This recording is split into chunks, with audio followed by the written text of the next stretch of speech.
أعوذ بالله من الشيطان الرجيم بسم الله الرحمن الرحيم رب اشرح لي صدري ويسر لي أمري واحلل عقدة من لساني يفقهوا قولي واجعل لي وزيرا من أهلي رب زدني علما رب زدني علما رب زدني علما آمین. بسم اللہ الرحمن الرحیم.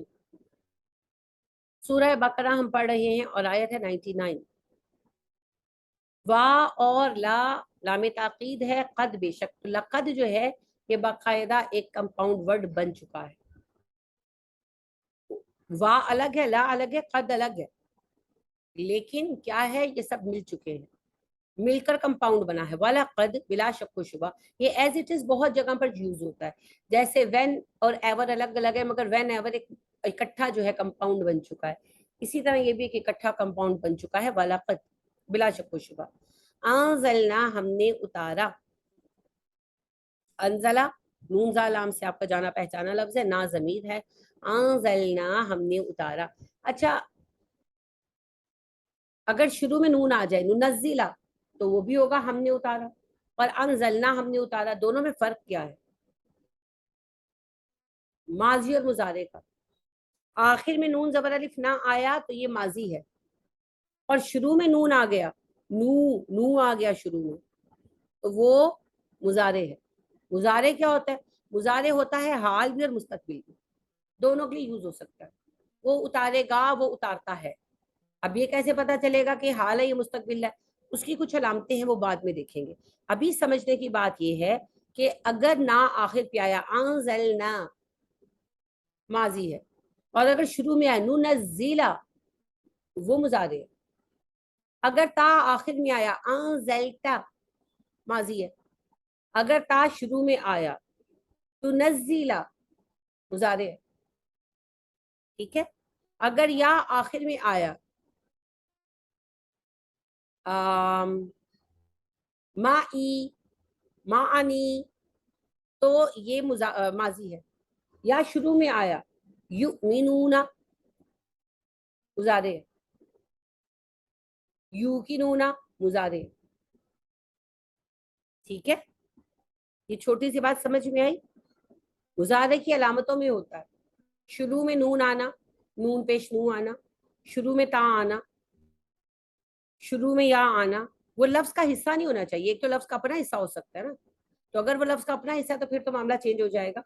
تو یہ سیغے کا ہوتا ہے. جیسے نزالہ کا حصہ ہے نون، تو پھر دو نون ہو جاتے ہیں، نون نزلہ، نون نزلہ، دو نون ہو جاتے ہیں. تو پہلا نون مضارع کا ہے. حمزہ آنا شروع میں پیش کے ساتھ. ٹھیک ہے. تو یہ سارے مضارع کی علامتیں ہیں. اور آخر میں نون زبر الف نہ آنا، آخر میں تا تی آنا، تو آنا، آخر میں یا آنا، یہ ماضی کی علامتیں. انزلنا ہم نے اتاری، الی کا آپ پر، الہ حرف ہے کا ضمیر ہے، الی کا تجھ پر، آیاتن آیاتن آیاتن یہ اسم ہے یا فعل ہے یا حرف؟ فوزیہ اسم. جمع کے واحد، مذکر یا مونس؟ کیسے؟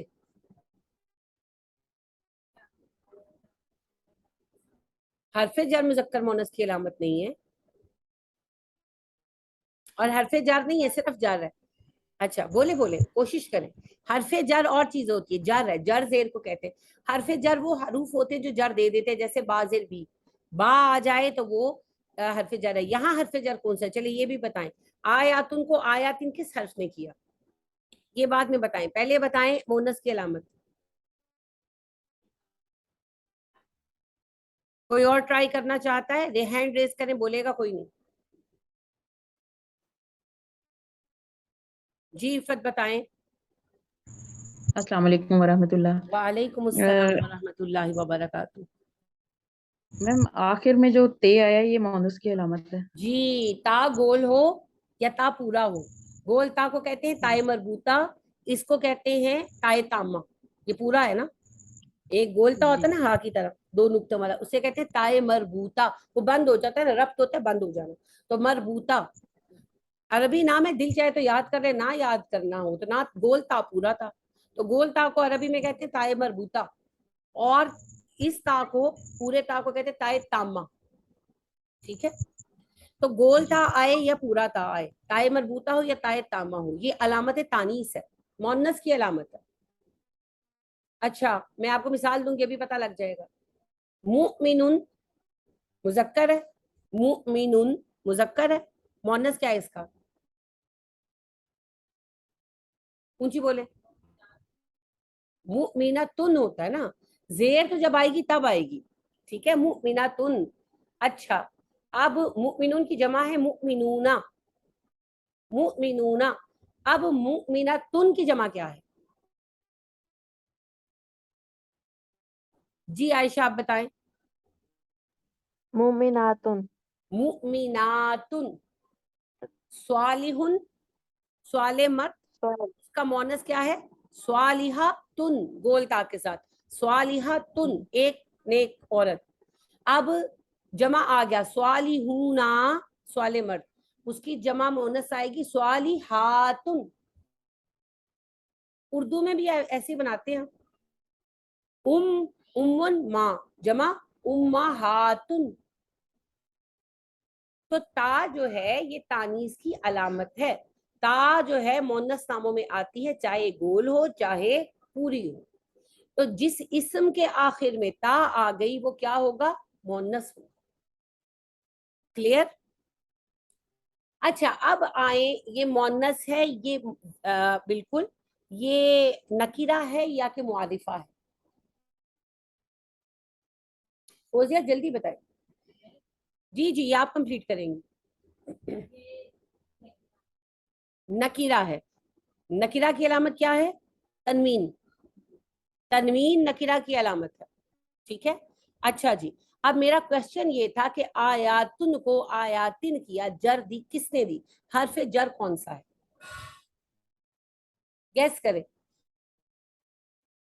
جی عائشہ بتائیں.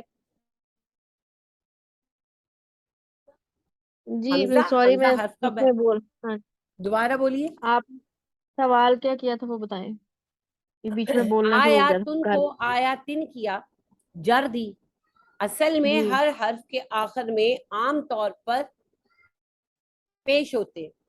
ٹھیک ہے, پیش کو جی زبر یا زیر جب کیا جاتا ہے اس کی کوئی ریزن ہوتی ہے. یہاں پر زیر جی آئی, جر آئی, اس کا مطلب ہے اس سے پہلے حرف جر آیا ہے. مجھے بتائیں وہ حرف جر کہاں ہے, کون سا ہے جس نے آیاتن کو آیاتن کر دیا؟ الہ کا. الہ حرف ہی ایک ہے, حرف ہی جی ایک ہے. الہی کا اور کوئی حرف نظر آ رہا ہے؟ آیاتن سے پہلے کوئی حرف الہ کے علاوہ ہے کوئی بچوں؟ نہیں ہے نا, تو آسان تکا ہے. الہ الہ نے جر دے دی. اللہ ہوتا ہے کہ اللہ ہی ہوتا ہے؟ بتائیں. قرآن میں کئی جگہ پر آتا ہے اللہ ہی ہوتا ہے نا, تو اللہ کو اللہ ہی کس نے کیا؟ الہ نے کیا. الہ حرف جر ہے. ٹھیک ہے, حرف جر کیا ہوتا ہے؟ حرف جر وہ حرف ہے جو اسم سے پہلے آتے ہیں تو اسم کو زیر دے دیتے ہیں.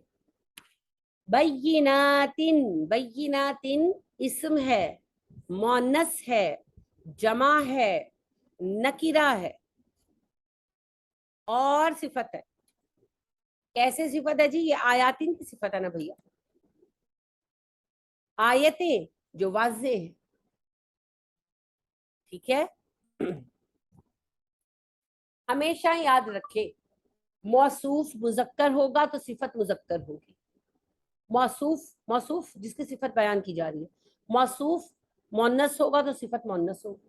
موصوف واحد ہوگا تو صفت واحد ہوگی. موصوف جمع ہوگا تو صفت جمع ہوگی. موصوف نکرہ ہوگا تو صفت نکرہ ہوگی.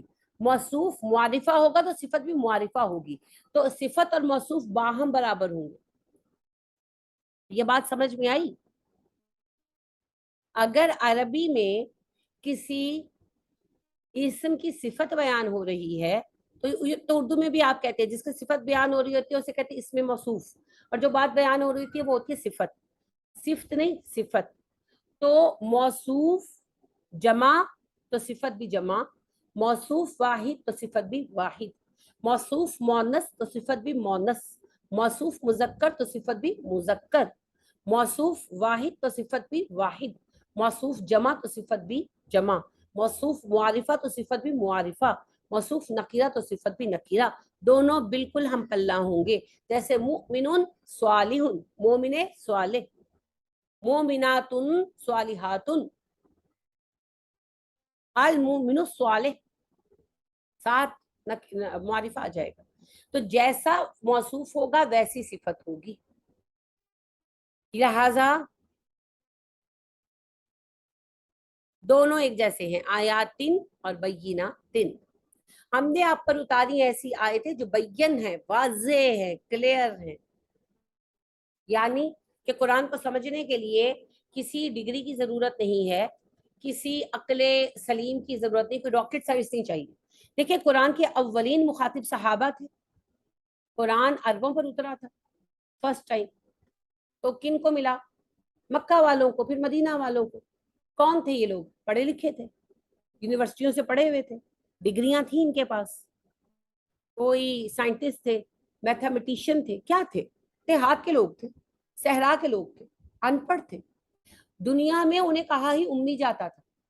امی مطلب پینڈو، گوار. تو وہ حکارت سے کہتے تھے یہ امی. لہٰذا ہرقل نے بھی کہا تھا، کیسر روم نے، کہ یہ تو مجھے پتا تھا کہ نبی آنے والا ہے، پر یہ میں نے کبھی نہیں سوچا تھا تم امیوں میں سے آ جائے گا، کہ تم دیہاتیوں پر اتر آئے گا نبی، میں نے نہیں سوچا تھا. مکہ میں تو پھر ٹاما ٹاما لوگ پڑے ہوئے تھے، پورے مکہ میں 14 لوگ تھے جو پڑھنا لکھنا جانتے تھے. مدینہ میں وہ بھی نہیں تھا. مدینہ میں تو کام ہی کسانی تھا اور بکریاں چرانا تھا. تو وہ جیسے ہمارے دیہات کے لوگ بھی کہتے ہیں پڑھ کے تو کی کرنا ہے، کرنی تو وہی بیجی ہے. تو وہ تو اپنے کاموں میں لگے رہتے تھے. لیکن کیا انہوں نے قرآن کو نہیں سمجھا؟ ہم سے بہت بہتر سمجھا.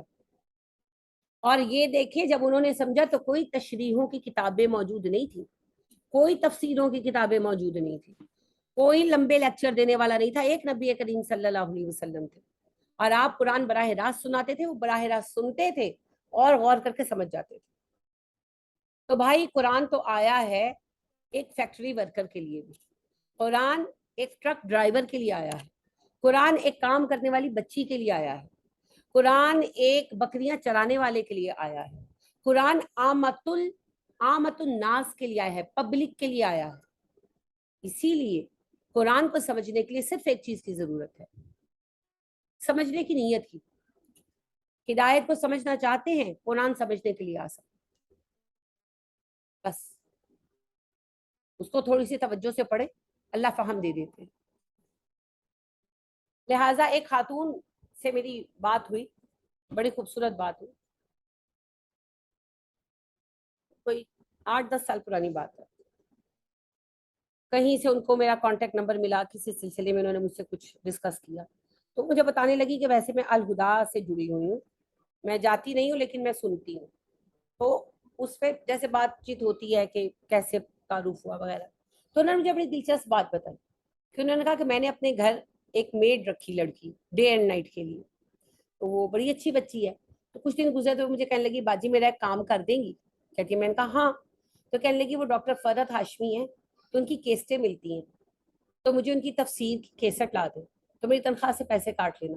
کہتی ہے. میں نے کہا تم نے کیا کرنی ہے؟ تو کہنے لگی پہلے میں جس باجی کے گھر کام کرتی تھی نا، تو وہ پڑھتی تھی ان سے، تو وہ چلاتی تھی تو میں بھی سنتی تھی، تو آپ اگر لا دیں تو میں سن لیا کروں گی اور آپ میری تنخواہ سے پیسے کاٹ لینا. خیر وہ کہتی ہے میں نے کہا اچھا چلو لا دوں گی. میں نے لا دیا. اب ظاہر وہ لگا، اس کو اس بچی کے پاس تو کچھ نہیں تھا، انہوں نے کوئی پلیئر وغیرہ بھی اس کو دیا. تو کہتی ہے وہ لگاتی تھی نا، تو ظاہر یہ لوگ بھی سنتے تھے، تو نتیجہ کیا ہوا؟ ماشاء اللہ ان سب نے پڑھنا شروع کر دی.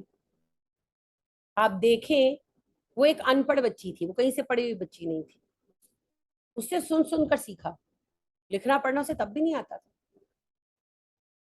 تو یہ ہے قرآن. ایک کام والی بچی بھی سن رہی ہے، اگر وہ سن رہی ہے، اگر وہ سیکھنا چاہتی تو اسے چیزیں سمجھ آ جائیں گی. ہاں سیکھنا نہیں چاہتے تو پھر بھائی پڑھے لکھے ڈاکٹر صاحب بھی نہیں سمجھ سکتے، کیونکہ وہ سمجھنا چاہتے نہیں.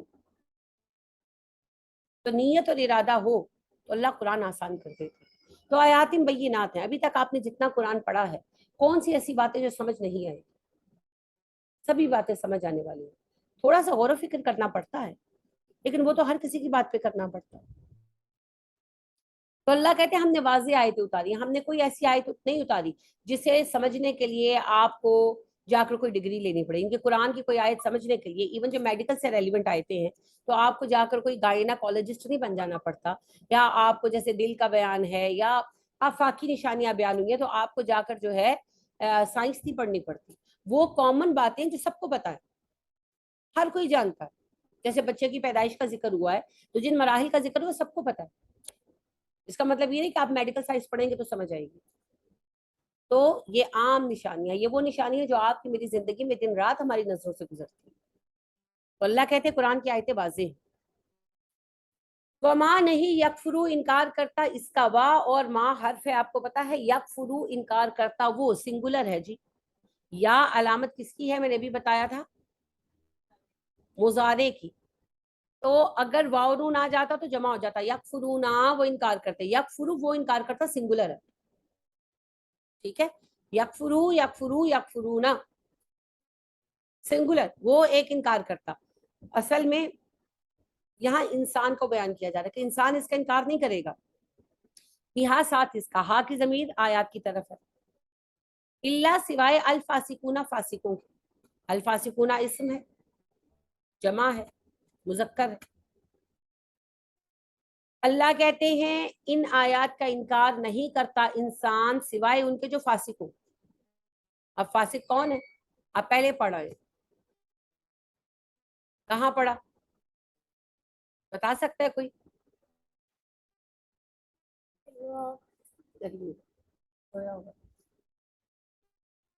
وما جی جی جی جی عائشہ بتائیے. جی شروع میں پڑھا تھا, وہ جو رشتہ توڑتے ہیں اور عہد جو ہے وہ جی جی جی نہیں پورا بالکل. کرتے, وما ختم یضل کرتے ہیں. به الا الفاسقین, گمراہ نہیں کرتا اللہ قرآن کے ذریعے کسی کو سوائے فاسقوں کے. کون ہے جی فاسق؟ الذین ینقضون بعہد والذین ینقضون عہد اللہ من بعد نہیں, بیچ میں کوئی غلطی ہو رہی ہے.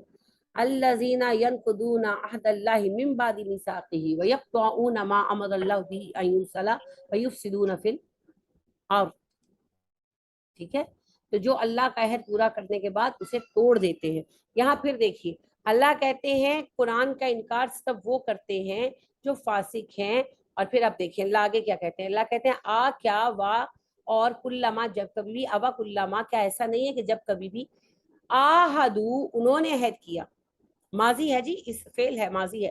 آہدو ان سب نے عہد کیا, آہدن کوئی ایک عہد, نبذہ توڑ دیا اس کو, ہو ضمیر ہے, نبذہ سا لفظ ہے, نون بازا نبذ ہوتا ہے پھینک دینا, نبذہ پھینکا انہوں نے, توڑا انہوں نے, فریقن ایک گروہ نے, منہم ان میں سے, فریقن اسم ہے اور جو ہے نکرہ ہے, اور یہ اس میں نو ہے, اس میں جنس ہے, گروہ جمع کا نام ہے, ویسے خود یہ واحد ہے. منہم ان میں سے, کیا ایسا نہیں ہے کہ جب بھی آپ نے یہود کے ساتھ کوئی عہد کیا اس عہد کو ان کے گروہ نے توڑ دیا؟ اس کو ریلیٹ کرنا پڑے گا آپ کو اس سے.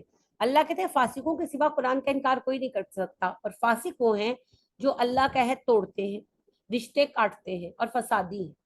تو اے نبی صلی اللہ علیہ وسلم ذرا آپ غور کریں کہ جب بھی یہود کے ساتھ معاہدہ ہوا, کیا یہود کے ایک گروہ نے اپنا معاہدہ توڑا؟ نہیں توڑا نا. تو اس کا کیا مطلب ہے؟ وہ فاسق ہیں. فسق کی پہلی علامت کیا ہے؟ عہد کر کے توڑ دینا. تو جب بھی معاہدہ ہوا یہود نے اسے توڑا. یہود کے ساتھ میثاق مدینہ کا معاہدہ ہوا, اس میں شرط تھی کہ مدینے پر حملہ ہوگا تو مسلمان اور یہود مل کر دفاع کریں گے. یہود پر کوئی حملہ کرے گا تو مسلمان ان کی مدد کریں گے, مسلمانوں پر کوئی حملہ کرے گا یہود ان کی مدد کریں گے, اور ایک دوسرے کے ساتھ ایک دغا نہیں کریں گے اور ایک دوسرے کے دشمنوں کی مدد نہیں کریں گے. یہ ریٹن معاہدہ تھا مسلمانوں کا. اچھا, اب جب مدینہ پر حملہ ہوا, بدر میں پہلا حملہ ہوا, یہود ساتھ آئے لڑنے کے لیے؟ آئے کہ نہیں آئے بتائیں؟ نہیں آئے, نہیں آئے, نہیں آئے. اللہ نے کہا جب ان کو بلایا جاتا ہے کہ آؤ دشمنوں کو روکنے کے لیے, چلو اللہ کی راہ میں جہاد نہیں کرتے نہ کرو, کم از کم مدینے کی حفاظت کے لیے تو آؤ. تو یہ کہتے نہیں تم لوگ کر لو, اگر جنگ ہوگی تو ہم دیکھیں گے. یہ نہیں آئے, معاہدے کی خلاف ورزی تھی نا. اچھا اس کے بعد کیا کیا؟ اس کے بعد بنو قینقاع والوں نے مسلمانوں کے خلاف مخبری کی اور جنگ میں پسے پشت کفار کا ساتھ دیا. پھر نبی اکرم صلی اللہ علیہ وسلم نے کیا کیا؟ جب آپ بدر سے واپس آئے بنو قینقاع کو نکال دیا مدینے سے. بنو قینقاع کے ساتھ جنگ ہوئی, ہار گئے. آپ نے فرمایا جتنا جتنا سامان اٹھا سکتے اٹھاؤ, نکل جاؤ, خالی کر دو مدینہ. بنو قینقاع والے جلا وطن کیے. اچھا پھر احد کا معاملہ آیا. احد میں بھی مدینے پر حملہ ہوا. اب معاہدہ تو وہی تھا نا, مدینے پر حملہ ہوگا مل کر دفاع کریں گے, مسلمانوں پر حملہ ہوگا تو یہود مسلمانوں کے ساتھ مل کر لڑیں گے. ساتھ نہیں آئے, خلاف ورزی ہوئی. پھر بھی آپ صلی اللہ علیہ وسلم چھوڑ دیتے. مگر احد کے مشکل وقت میں بنو نذیر والوں نے قریش کا ساتھ دیا. قریش نے محاصرہ کیا ہوا تھا نا, ان کے پاس غلہ ختم ہو گیا, غلہ سپلائی کیا, ہتھیار سپلائی کیے. اب نبی اکرم صلی اللہ علیہ وسلم کو پتہ چل گیا. سوری احد میں نہیں, سوری دو چیزیں مل گئی. احد میں بنو نذیر والوں نے ساتھ دیا, غلہ سپلائی کیا, سب کچھ کیا, مگر احد میں محاصرہ نہیں تھا. ٹھیک ہے, وہ خندق میں تھا. لیکن یہ کہ مسلمانوں کے لیے بہت ٹف ٹائم تھا. اس وقت میں بنو نذیر والوں نے غداری کی, ہتھیار اور غلہ سپلائی کیا, اور اندر کی اطلاعات بھی دیں, اور مسلمانوں کا زور توڑنے کی پوری کوشش بھی کی. تو جب نبی اکرم صلی اللہ علیہ وسلم احد سے واپس آئے تو پھر بنو نذیر والوں سے جنگ ہوئی اور بنو نذیر والے نکال دیے گئے. پھر خندق کی جنگ پیش آئی. خندق میں سب سے بڑا حملہ ہوا تھا مسلمان پر, 10,000 فوج آئی تھی اور یہ بہت بڑی تعداد تھی. مسلمانوں نے خندق کھود لی, بیٹھ گئے. اب اس وقت میں بنو قریظہ والوں نے دھوکہ دیا اور مدینہ میں اندر بچوں پر حملہ کرنے کا پلان بنایا. عورتیں بچے اندر مسلمانوں کے محلوں میں سیف کر دیے گئے تھے. 1-2 محلوں میں سارے بچے جمع کر دیے گئے, ساری عورتیں بچے. اس زمانے میں کلا غلط لفظ ہے, گڑیاں, مٹی کے نا, مٹی کی دیواریں چوڑی چوڑی بنا کر نا تو سیف کر لیا جاتا تھا اور وہ بند کر لیے جاتے تھے گیٹ. تو وہاں عورتیں, بچے اور بزرگ تھے. تو انہوں نے پیچھے سے حملے کا پلان بنایا اور واقعی بنایا. نبی اکرم صلی اللہ علیہ وسلم کو اللہ نے اطلاع دے دی. آپ صلی اللہ علیہ وسلم نے 200 صحابہ کو بھیجا عورتوں بچوں کی حفاظت کے لیے. اب خندق کی جنگ بہت مشکل جنگ تھی, شدید سردی, اس پر آگ بھی نہیں جلا سکتے. 1 مہینہ محاصرہ جاری رہا, کھانے پینے کے لالے پڑے ہوئے تھے, اس پر یہ بکواس, پریشانی تو دل پر آنی تھی. تو پھر آپ صلی اللہ علیہ وسلم جب واپس آئے پھر بنو قریظہ والوں کے ساتھ جنگ. پھر بنو قریظہ والوں کو نکالا, بلکہ نکالا نہیں, انہوں نے پھر یہ کہا تھا کہ ہمارا فیصلہ سعد بن معاذ کریں گے. سعد بن معاذ جو تھے ان کو جنگ میں تیر لگا اور بہت شدید زخمی ہوئے. تو انہوں نے اللہ سے دعا کی, اللہ مجھے اتنی مہلت دے میں بنو قریظہ کا فیصلہ کر سکوں. ہوا یہ تھا کہ جب احد کے بعد نبی اکرم صلی اللہ علیہ وسلم نے بنو نذیر کو نکالا تو سعد بنو قریظہ کو بھی کہا تم بھی دفع ہو جاؤ. تو انہوں نے سعد بن معاذ کو اپنا ضامن بنایا کہ آپ ہماری ضمانت دیں تو ہم غداری نہیں کریں گے. حضرت سعد نے ذمہ لیا. اب اس وقت میں غداری کی جو مسلمانوں پر بہت مشکل وقت تھا, بہت مشکل وقت تھا. یعنی کہ صحابہ کہتے ہیں, عمر فاروق جیسے صحابی سے پوچھا گیا, آل عمران میں آپ پڑھیں گے کہ اللہ کہتے ہیں ابھی تو تم پر وہ وقت نہیں آیا جو پہلی امتوں پر آیا ہے, تم ہلا ڈالے جاؤ گے, میں تمہیں چیک کروں گا کہ تم مومن ہو بھی کہ نہیں. تو غزوہ خندق جو تھا, غزوہ احزاب بھی کہتے ہیں اسے, عمر کہتے ہیں ہم نے جان لیا کہ یہ وہی غزوہ ہے کہ دل حلقوں میں اٹک گئے تھے, بھوک, سردی اور دشمن کا خطرہ. ایسے بدترین وقت میں بنو قریظہ والوں نے غداری کی. تو حضرت سعد کو بڑا غم تھا کہ ان بدبختوں کی ضمانت تو میں نے دی تھی.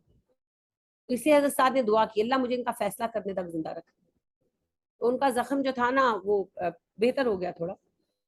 پھر بنو قریظہ والے جو تھے ان کا محاصرہ ہوا تو انہوں نے خود کہا کہ ہم ہتھیار ڈال دیں گے, شرط یہ ہے ہمارا فیصلہ سعد کریں گے, محمد نہیں کریں گے صلی اللہ علیہ وسلم. آپ نے کہا ٹھیک ہے. سعد لائے گئے.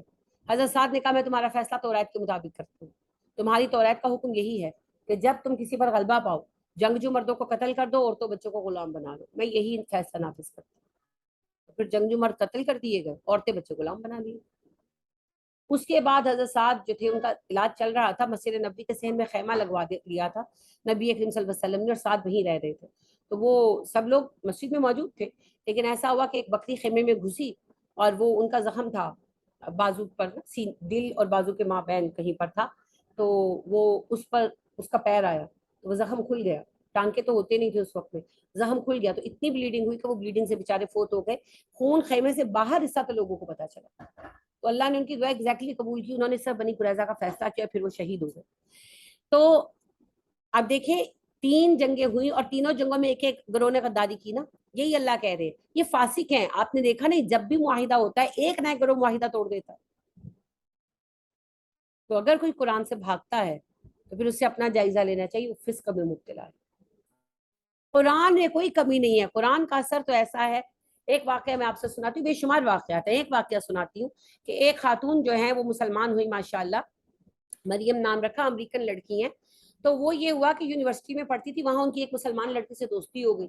وہ وہیں امریکہ میں سیٹل فیملی تھی، تو دوستی ہو گئی، اچھی فرینڈز بن گئی. تو ایک دن وہ کچھ کھانے کے لیے گھر سے لے کر آئی، وہ جو امریکن بچی تھی لے کر آئی. اس نے اس لڑکی کو، مسلم لڑکی کو انوائٹ کیا کہ کھانا کھا لو. تو اس نے کہا نہیں میں نہیں کھاؤں گی. اس نے کہا کیوں، میں کرسچن ہوں. اس نے کہا نہیں یہ بات نہیں، میرا روزہ ہے. اس نے کہا روزہ کیا ہوتا ہے؟ تو اس نے بتایا کیسے رمضان میں ہم فاسٹنگ کرتے ہیں وغیرہ. اس نے کہا اچھا تم اتنے گھنٹے بھوکی رہ لو گی، یونیورسٹی بھی ہے. اس نے کہا ہاں میں رہ لوں گی. تو اس نے، اس کو بہت کریوسٹی ہوئی، تجسس ہوا. تو بار بار پوچھتی تھی کیسے روزہ رکھتے ہو، کیسے افطاری کرتے ہو. تو ایک دن وہ جو مسلم بچی تھی اس نے اس لڑکی کو انوائٹ کر لیا اپنے گھر افطاری پہ کہ آج ہمارے ساتھ افطاری کرو. وہ آ گئی تو افطاری کی، سب نے کھجوریں کھائی، پانی پیا. اس کے بعد اس نے کہا کہ تم کچھ دیر بیٹھو ہم آتے. تو ساری فیملی اٹھ گئی ماشاءاللہ، اور انہوں نے نماز جماعت سے پڑھی، ان کے دادا نے پڑھائی اور سورہ رحمان تلاوت کیا. وہ جو خاتون مسلمان ہوئی، جو لڑکی مسلمان ہوئی، اس کا نام مریم رکھا تھا. وہ کہتی اس وقت مجھے کچھ پتا نہیں تھا، فرسٹ ٹائم تو آئی تھی. تو کہتی بس میں کچھ سن رہی تھی، میں اس کے دادا کی آواز سن رہی تھی اور بس میں روئی جا رہی تھی. اس کو کچھ سمجھ تو نہیں آ رہی تھی. وہ انگلش یعنی کہ انگلش میڈیم بچی تھی، اسے تو اردو نہیں آتی تھی، عربی تو دور کی بات ہے، کبھی قرآن نہیں سنا تھا. لیکن وہ کہتی مجھے کچھ اس ٹائم مجھے کچھ نہیں پتا تھا. بعد میں مجھے پتا چلا کہ سورہ رحمان تھی. لیکن وہ کہتی وہ نماز میں وہ تلاوت کرتے، مجھے یہ بھی نہیں پتا تھا. وہ لوگ دوسرے کمرے میں چلے گئے تھے، میں کہتی وہیں بیٹھی ہوئی تھی اور مجھے کہتی آواز آ رہی تھی، بس میرا بس نہیں تھا، میں روئی جا رہی تھی. تو جب وہ آئے تو میں نے پوچھا تم لوگ کیا، یہ کیا تھا؟ اس نے کہا یہ ہماری کتاب ہے جو ہمارے نبی پر اتری تھی، تو ہم نماز میں سے پڑھتے ہیں. تو ہم نے نماز پڑھی اور ہمارے دادا نے اسے پڑھا، ان کے جماعت سے نماز پڑھی. بس وہاں سے اس کے دل میں تجسس پیدا ہوا، اس نے قرآن پڑھا، مسلمان ہو گئی. یہ ہے قرآن کا اثر. اور ایک بندہ جو مسلمان گھرانے میں پیدا ہوتا ہے اس کے دل پر قرآن اثر نہیں کرتا، تو سبب ہے فسق. یہ بڑا بڑا لکھا ہوتا ہے اللہ سبحانہ و تعالیٰ کے قرآن کی آیت ہے ان اللہ بصیر بما تعملون، اور اس آیت کے نیچے بیٹھ کر رشوتیں دے رہے ہوتے ہیں، لے رہے ہوتے ہیں. کیوں اثر نہیں ہوتا؟ لکھا ہوتا ہے الراشی والمرتشی کلاہما فی النار، حدیث. رشوت دینے لینے والے جہنمی ہیں، نیچے بیٹھ کر لے رہے ہوتے ہیں. دودھ کی دکان پر میں نے خود لکھا ہوا دیکھا من غش فلیس منا، جو ملاوٹ کرے ہم میں سے نہیں ہے. اور دلچسپ بات یہ ہے، یہ جو مغل پورے جائیں تو پیٹرول پمپ کے سامنے دکان ہے، میں نے کبھی وہاں دودھ کی ڈلیوری نہیں دیکھی، نہ دن میں نہ رات میں. 24 گھنٹے ان کے پاس دودھ ہوتا ہے. آپ نے کبھی دیکھی؟ میں نے کئی لوگوں سے، وہاں کے رہائشی کچھ لوگ ہیں ان سے میں نے پوچھا، وہ کہتے ہیں ہم نے کبھی نہیں دیکھی. اور لکھا ہوا انہوں نے جو ملاوٹ کرے وہ ہم میں سے نہیں ہے. 24 گھنٹے ان کی دکان پہ دودھ دہی موجود رہتا ہے. دودھ کی ڈلیوری نہیں آتی، دودھ کہاں سے آتا ہے؟ دیکھیں جس کا 24 گھنٹے چلے گا اس کو تو دن میں 3 4 بار ٹرک آنے چاہیے اور نظر آنے چاہیے نا دودھ کی ڈلیوری. بس یہ حالات، یہ حالات. تو دل پر اثر کیوں نہیں آتا؟ فسق، فسق. اپنا جائزہ لینا چاہیے. تو اللہ فرماتے ہیں نبی صلی اللہ علیہ وسلم جو آیتیں ہم نے اتاری وہ تو واضح ہیں، عام انسان تو اس کا انکار کر ہی نہیں سکتا. اس کا انکار کرتا ہے صرف ایک آدمی جو فاسق ہے.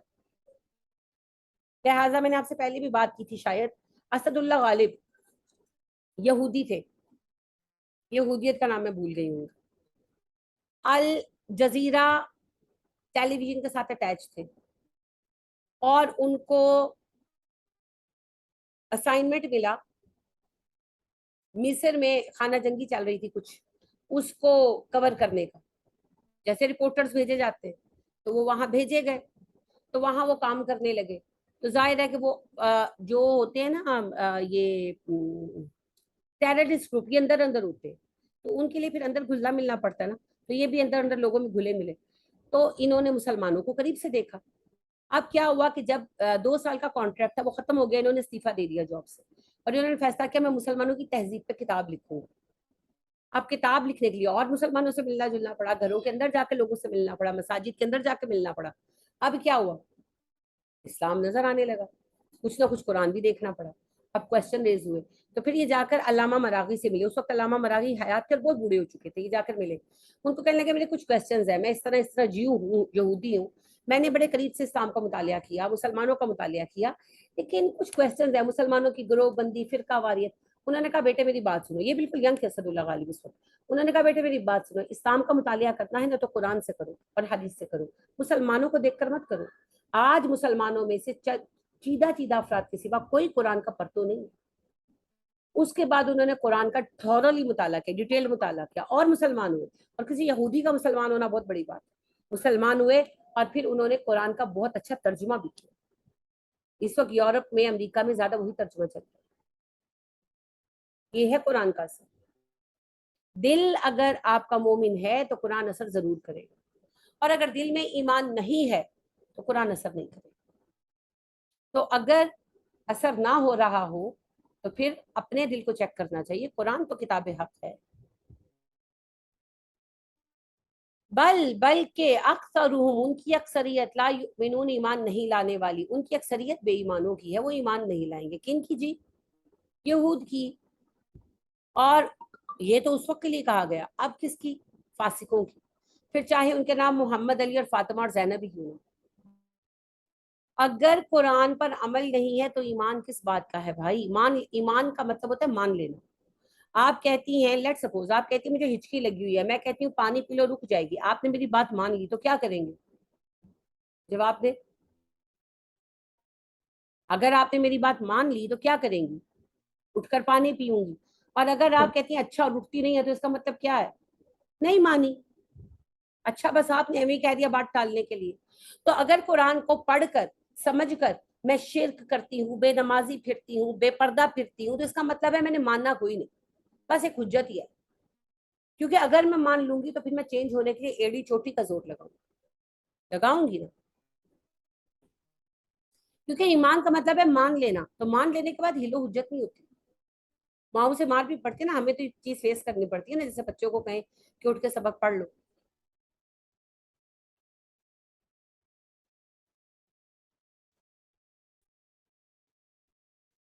آپ بچے کو کہتے ہیں ہوم ورک کر لو, اب بچہ وہیں پہ بیٹھا ہوتا کہتا ہے اچھا, آپ پھر 5 منٹ باتیں, میں نے تمہیں کہا ہوم ورک کر لو, اچھا امی, پھر 5 منٹ تم سن نہیں رہے, کہتے ہیں نا امی کہہ تو رہا ہوں اچھا, تو پھر آپ کیا جواب دیتے ہیں؟ اچھا کیا ہوتا ہے نا. تو یہ رویہ کیا ٹال مٹول ہے نا. اگر بات مان لیے تو اٹھ کے کام کر لو. یہی بات ہے کہ اللہ کا حکم آپ کے سامنے آیا, کوئی حکم ہے, اور آپ نے اس کا مطلب سمجھ لیا. اب نیکسٹ کیا ہے؟ اگر مان لیا ہے تو اس پر عمل شروع کر دیں. انتظار کس بات کا؟ موت کا. اللہ کہتے ہیں نا کس بات کا انتظار کر رہے ہیں؟ قیامت کے آنے کا, فرشتوں کے اتر آنے کا, عذاب آنے کا, کس چیز کا انتظار کر رہے ہو؟ یہ بہانے ہیں. مان لیا تو پھر مان لیا, سمجھ گئے؟ اللہ کہتے ہیں انہوں نے کوئی نہیں ماننا, انہوں نے تو ریت کو نہیں مانا, قرآن کو کہاں سے مانیں گے؟ واہ, اور لما جب جاءہم, آیا ان کے پاس, رسول, ایک رسول, من عند اللہ, اللہ کی طرف سے, مصدق, تصدیق کرتا ہے, لما, اس کی, جو معہم, پاس ہے ان کے.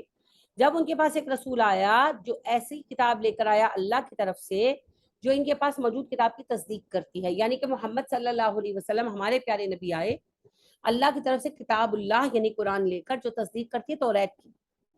نبذا, پھینکا, فریقوں نے, گروہ نے, من الذین, ان لوگوں میں سے, اوتو, جو دیے گئے, الکتابہ, کتاب, اوتو پھر جو ہے فیل ہے, پھینک دیا ان لوگوں کے گروہ نے کتاب اللہ کو جو کتاب دیے گئے. کون سے 2 گروہ اہل کتاب تھے جی؟ یہودی اور عیسائی. تو یہود کی بات ہو رہی ہے. یہود نے کتاب اللہ کو پھینک دیا. کہاں؟ کتاب اللہ, اللہ کی کتاب کو, وراء, پیچھے, ظہورہم, اپنی کمروں کے. ظہور کا پہلے ہی پڑھ چکے, ظہر کمر کو کہتے ہیں.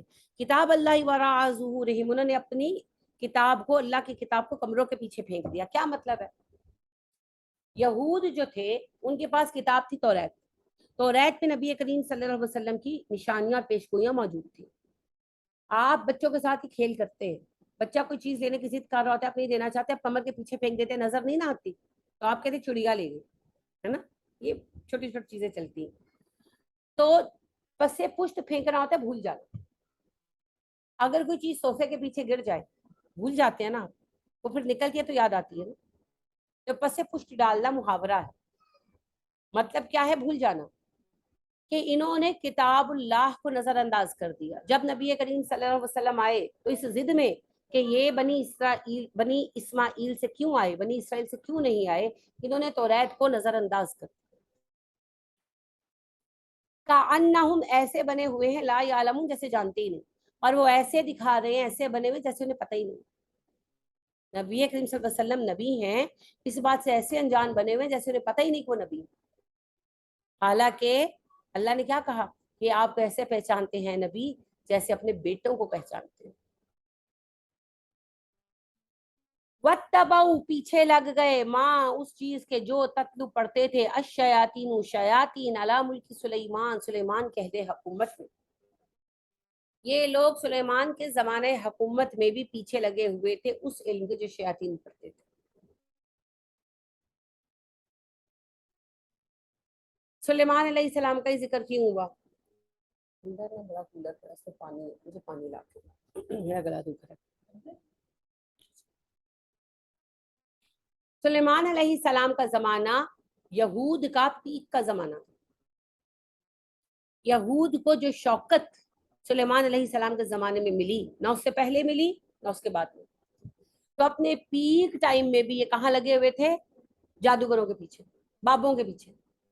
وجہ یہ طاقتیں چاہتے تھے، جیسے ہمارے لوگ بھی چاہتے ہیں نا کہ جی کوئی ولی مل جائے جو ہمیں صاحب کرامت بنا دے، اور اسی چکر میں لٹ جاتے ہیں، تو یہ بھی ان چکروں میں تھے۔ اچھا، سیکھتے کیا تھے جی؟ جو شیاطین سکھاتے تھے۔ شیاطین کون؟ جن نہیں، اللہ نے کہا آپ سورہ ناس میں پڑھتے ہیں من الجنۃ والناس، شیطان خواہ جنوں میں سے ہوں یا انسانوں میں سے، تو انسان شیاطین بھی ہوتے ہیں۔ شیطان کا معنی کیا ہے؟ شیطان شیطانہ سے ہے، جس کا مطلب ہے سرکش، باغی۔ تو جو اللہ کا باغی ہے، چاہے وہ جن ہو چاہے وہ انسان۔ وما نہیں کفر، کفر کیا سلیمان، سلیمان نے، سلیمان کافر نہیں تھے۔ اچھا، اب یہ اللہ نے حضرت سلیمان کی برات پیش کی۔ یہود کا ماننا ہے کہ سلیمان علیہ السلام جادوگر تھے، اور جو حضرت سلمان کے معجزات تھے نا، ان کا تخت ہوا میں اڑتا تھا، ہوائیں ان کے تابع تھی، جن ان کے تابع تھے نا، پرندوں جانوروں کی بولیاں سمجھتے تھے، ان کے لشکر میں انسانوں جنوں کے علاوہ جانور اور پرندے بھی شریک تھے۔ تو یہ کہتے تھے کہ یہ سلیمان کے جادو کے اثر سے۔ ظلم کی انتہا یہ ہے کہ آج بائبل میں سلیمان علیہ السلام کا تذکرہ کتاب الانبیاء میں نہیں ہے، کتاب السلاطین میں، بادشاہوں کے ذکر میں ہے، نبیوں کی لسٹ میں شامل نہیں کیا سلیمان علیہ السلام کو ان ظالموں نے۔ اور جتنے بھی جادو دنیا میں چلے نا، اسے سلیمان علیہ السلام سے جوڑ دیا۔ لہٰذا سلیمانی انگوٹھی سنا ہوگا آپ نے، سلیمانی ٹوپی، سلیمانی چادر، اور یہ ساری جادو کی چیزیں نا، یہ پہنو تو غائب ہو جاؤ، یہ پہنو، سلیمانی زنبیر، سلیمانی قالین۔ اور سلیمان علیہ السلام بیچارے تو پیغمبر تھے، اور جو تھا وہ معجزہ تھا اللہ کے حکم سے۔ سلیمان علیہ السلام کو اس میں کوئی رول نہیں تھا، ہے نا، لیکن انہوں نے سلیمان علیہ السلام کو جادو بنا دیا، جادوگر بنا دیا۔ کیا تھا، میں نے گیم بھی دیکھی، گیم تھی، بچوں کی گیم ہے، اور وہ جادو سے متعلق گیم ہے، اس کا نام کیا تھا،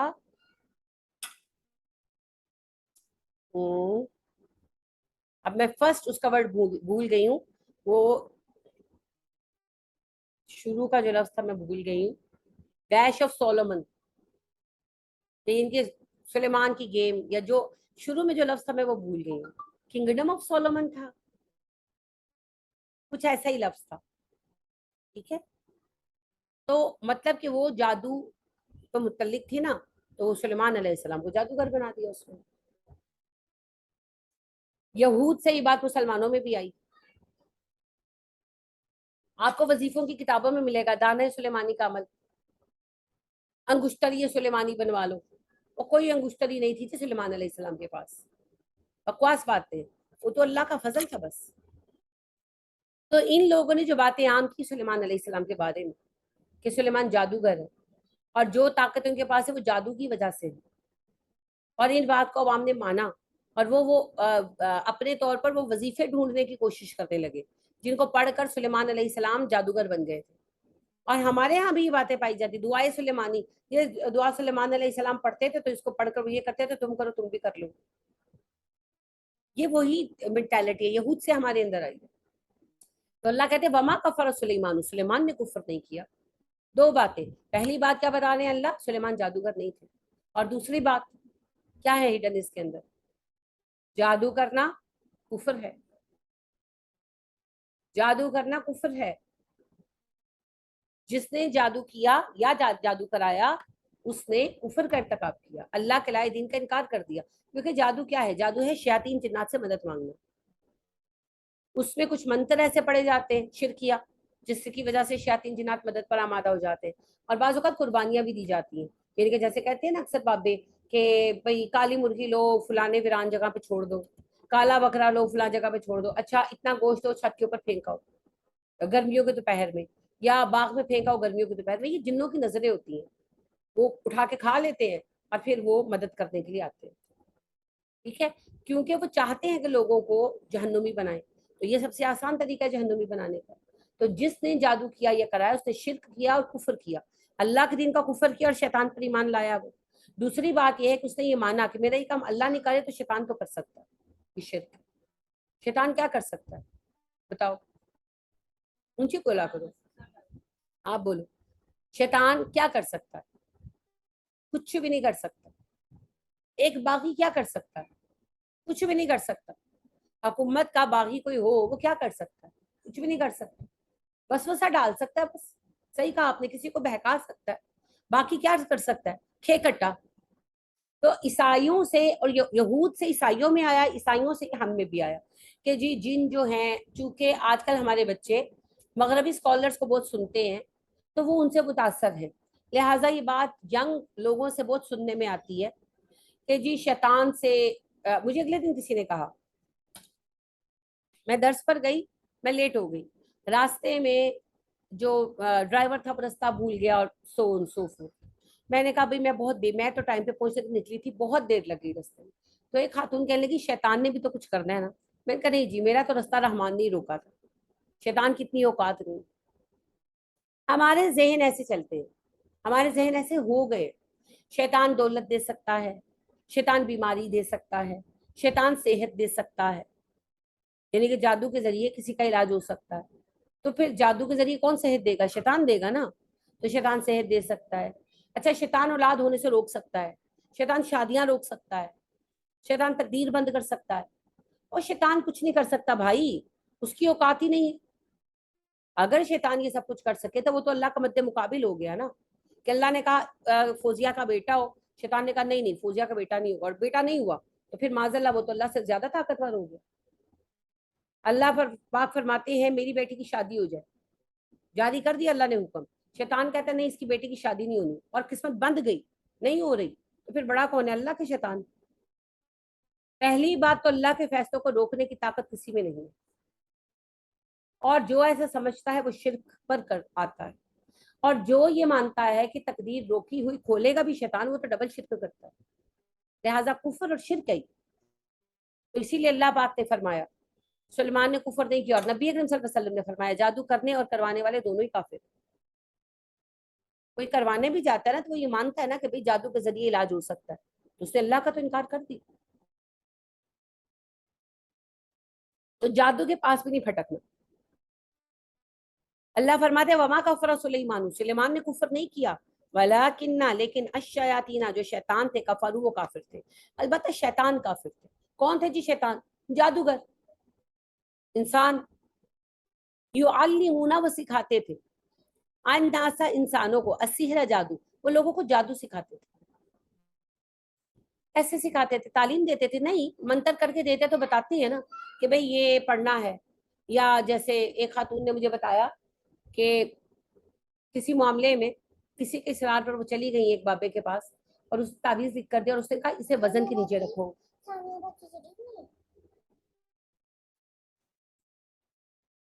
کہ اس کو وزن کے نیچے رکھو. ٹھیک ہے، اب ہوگا کوئی اس کا.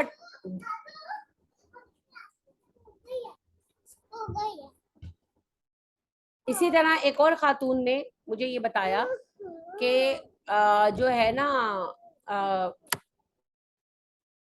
ان کے گھر سے تعویذ نکلے اور دماغ لوگوں کے چلتے ہیں کافی نیگیٹیولی. اس زمانے میں جو ہے نا وہ ہوتے تھے VCR,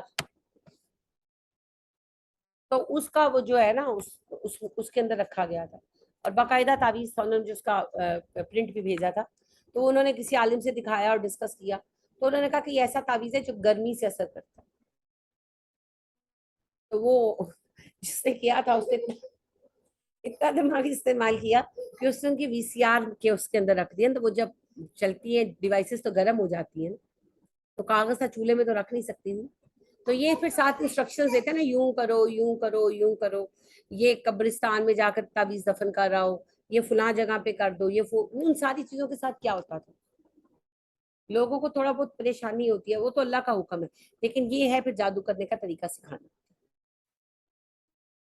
وما, اور جو انزلہ اتارا گیا تھا, الا اوپر, الملکین دو فرشتوں پر, بابلا بابل میں, ہاروت و ماروت, ہاروت اور ماروت. اور یہ وہ علم سکھاتے تھے جو بابل کے اندر دو فرشتے ہاروت اور ماروت پر اتارا گیا تھا. ہاروت اور ماروت کا ایک قصہ وہ ہے جو بنی اسرائیل سناتے ہیں. وہ کہتے ہیں جی کہ فرشتوں نے اللہ سے کہا کہ اللہ جی انسان تو بڑا ہی نکما ہے, بار بار غلطیاں کرتا ہے. اللہ پاک نے کہا کہ جس آزمائش میں انسان کو ڈالا گیا تم نہیں ڈالے گئے, لہٰذا تم جو ہے امیجن نہیں کر سکتے. انہوں نے کہا نہیں نہیں, ہمیں تو وہ کمزوریاں مل بھی جائیں تو ہم نافرمانی نہیں کریں گے.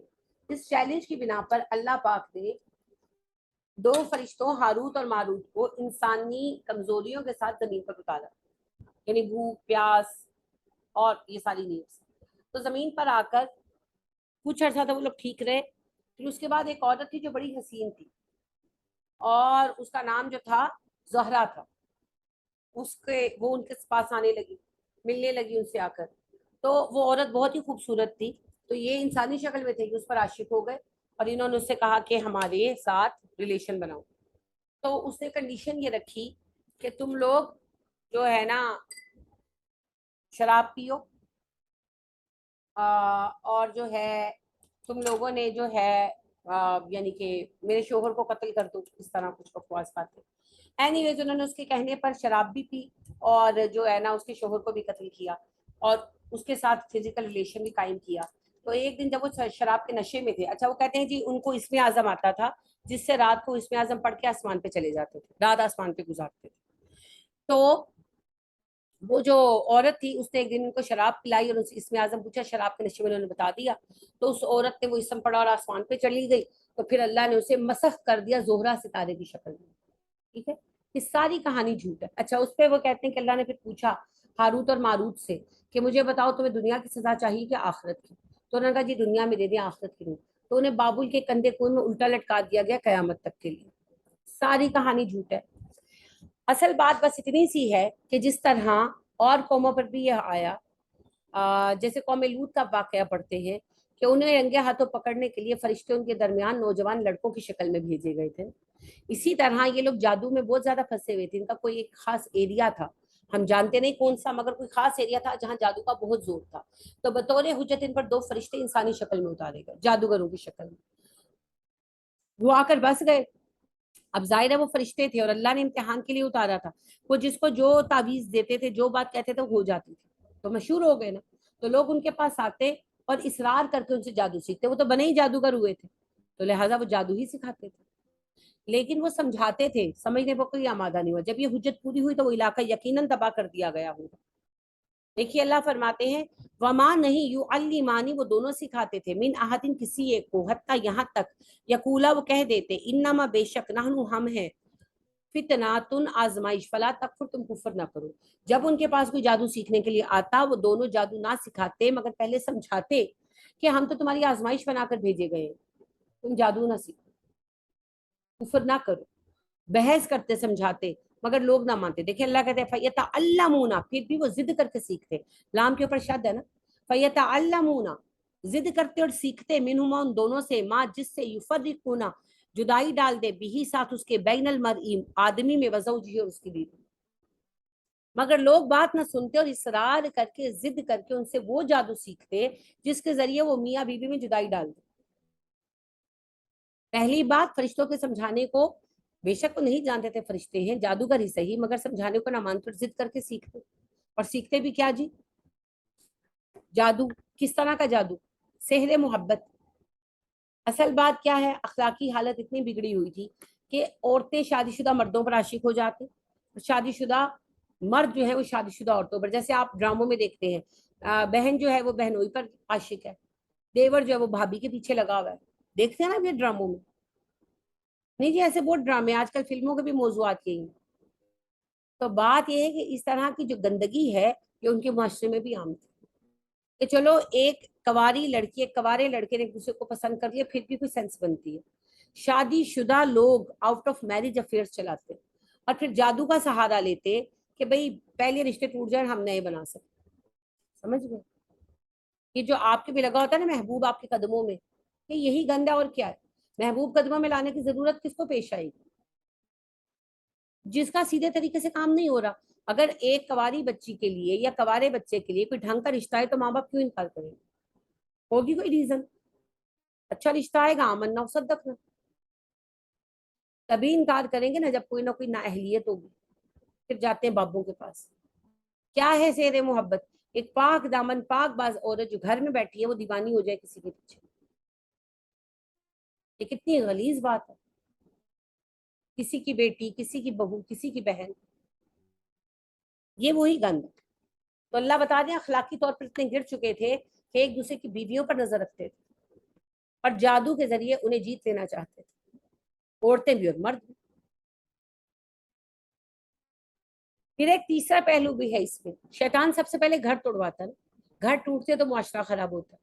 جب تک گھر ہے معاشرہ چلے گا. وما نہیں ہم وہ ہیں بدعارینا نقصان پہنچانے کے لائق بھی اس کے ذریعے. کس کے ذریعے جی؟ جادو کے ذریعے. من احدین کسی ایک کو، الا مگر باذن اللہ اللہ کا اذن ہے. اس جادو کے ذریعے وہ کسی کو نقصان نہیں دے سکتے سوائے اس کے کہ اللہ کا اذن بھی یہی ہو. یعنی ساتھ ہی اللہ نے بتا دیا کہ جادو سے ڈرنے کی ضرورت نہیں ہے. جادو بھی اثر تبھی کرے گا جب میرا اذن ہوگا. میرا اذن نہیں ہوگا تو جادو اثر نہیں کرے گا. تو آزمائش پھر اللہ کے حکم سے آتی ہے. جادو میں بھی کوئی طاقت نہیں. ہم ہاں اللہ ہمیں آزما لیتے ہیں. تو ہوتا ہے نا کہ کوئی بیمار ہو جاتا ہے، لگتا ہے جادو ہوا ہے، نظر ہوئی ہے، تو کیا کریں؟ قرآن سے علاج کریں. کوئی ضرورت نہیں ادھر ادھر جانے کی، قرآن سے علاج کریں. شفا اس کے ہاتھ میں، ہم کیوں ادھر ادھر جائیں؟ ہمارا رب ہے وَإِذَا مَرِضْتُ فَهُوَ يَشْفِينِ. جب میں بیمار پڑتا ہوں وہ شفا دیتا.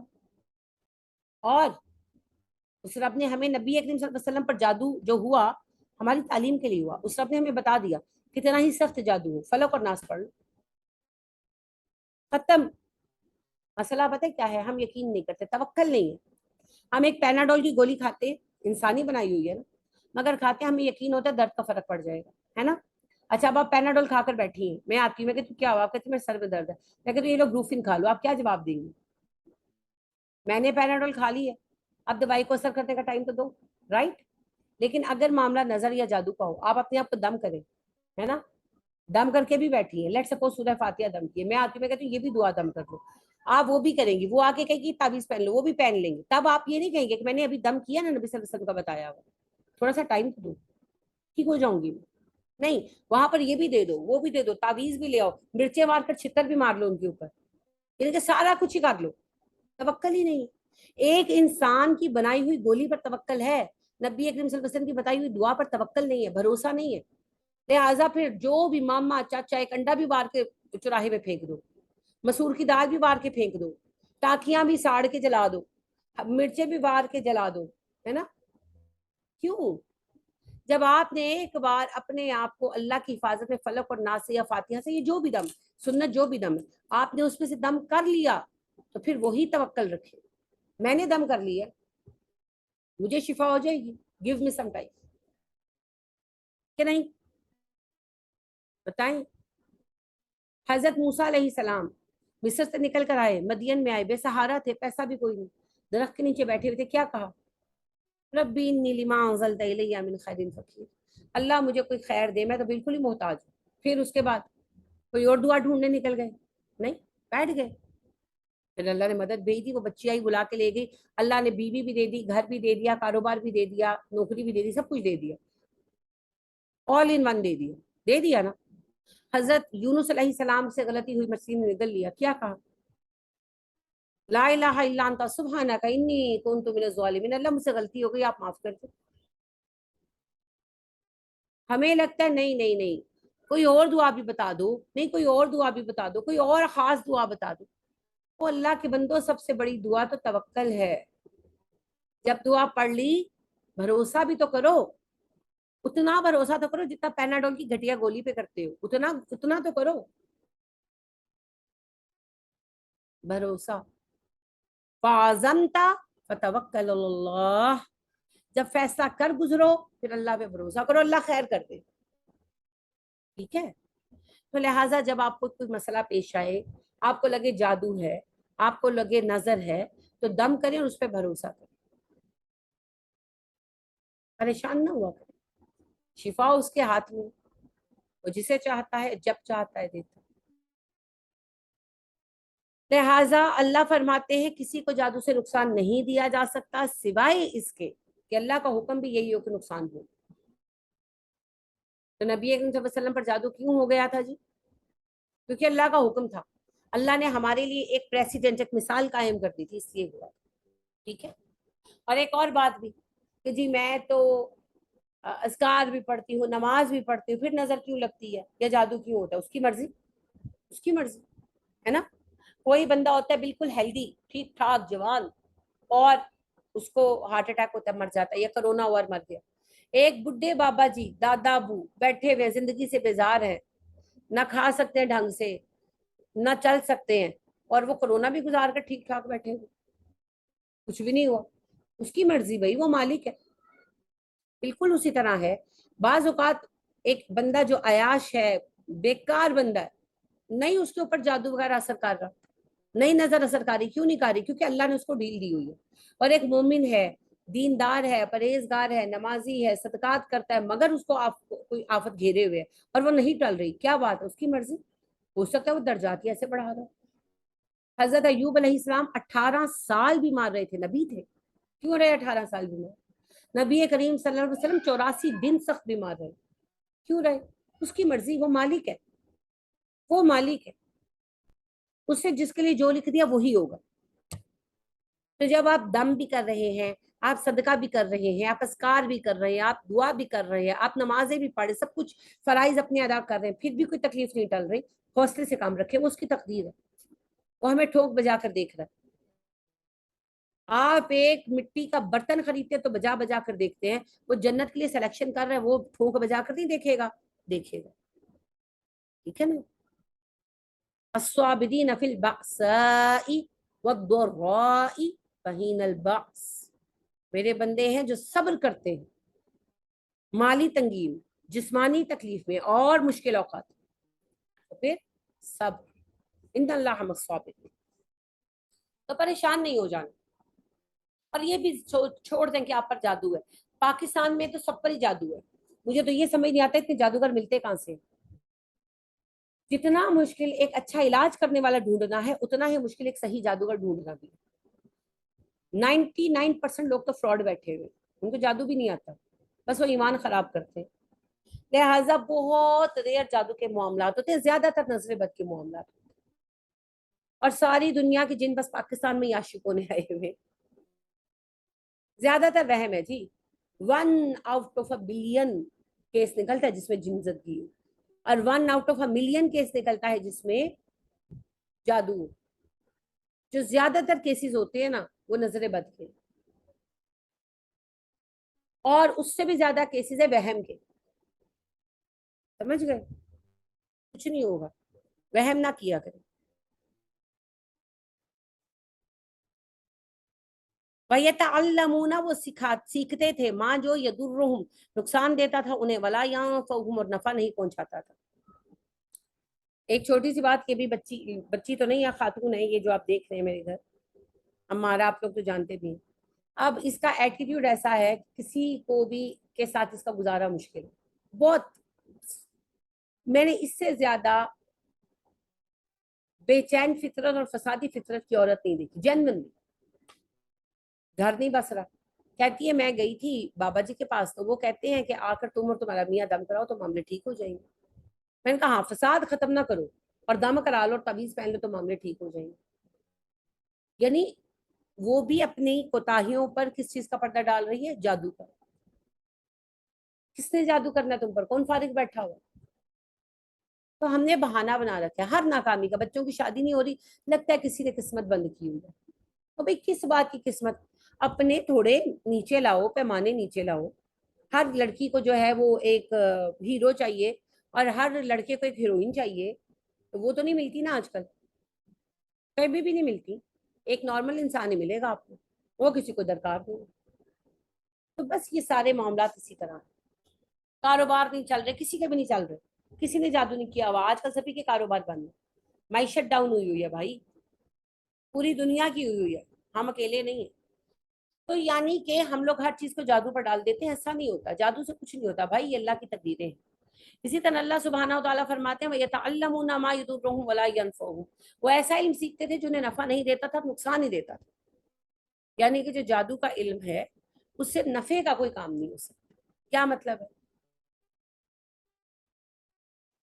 آپ کسی کا علاج نہیں کر سکتے، آپ کسی کا رزق نہیں کھول سکتے، آپ کسی کی صلح نہیں کرا سکتے، آپ اپنے بیمار دوست کی دوائی نہیں منگا سکتے. ہاں آپ اپنے دشمن کو قتل کرا سکتے ہیں، آپ کسی کو پریشان کر سکتے ہیں.